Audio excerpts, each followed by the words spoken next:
సంవత్సరం అయింది కానీ నా స్టోరీకి ఇంకా శుభం కార్డు పడలేదండి. కారణం పుణ్యనదుల్లో నా అస్థికలు కలపకపోవడమే. ఉన్న ఖర్చులు తోడు ఇది ఒకటి తక్కువ. అందరి నాన్నలు ఆస్తులు ఇచ్చేడితే ఈయన అస్థికలు ఇచ్చిపోయాడు. ఇంట్లో శుభకార్యం పెట్టుకుని అస్థికలు దాచడం అరిష్టం అండి. 1200 కిలోమీటర్లు, పైగా కార్ రెంట్ ఒకటి బొక్క. మీ నాన్న కారు ఉంది కదరా. అందులోనా?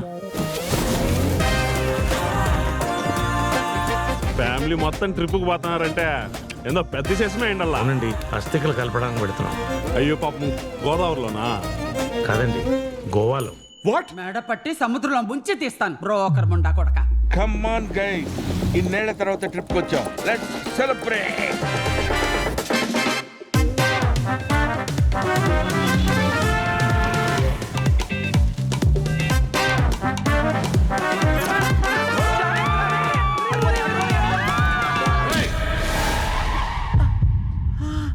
మీ అమ్మగారికి పల్మనరీ ఆర్టరీస్ లో బ్లాకేజెస్ ఉన్నాయండి. అర్జెంట్ గా సర్జరీ చేయాలి. ఇప్పటికిప్పుడు సర్జరీ అంటే ఎలా అండి? రేపు మా నాన్నగారు అస్థికలు కలపడానికి గోవా పెడుతున్నాం. ఓ పని చేయండి, ఓ 2 రోజులు ఆగండి. ఇద్దరు అస్థికల్ని ఒకే రోజు కలిపేయచ్చు.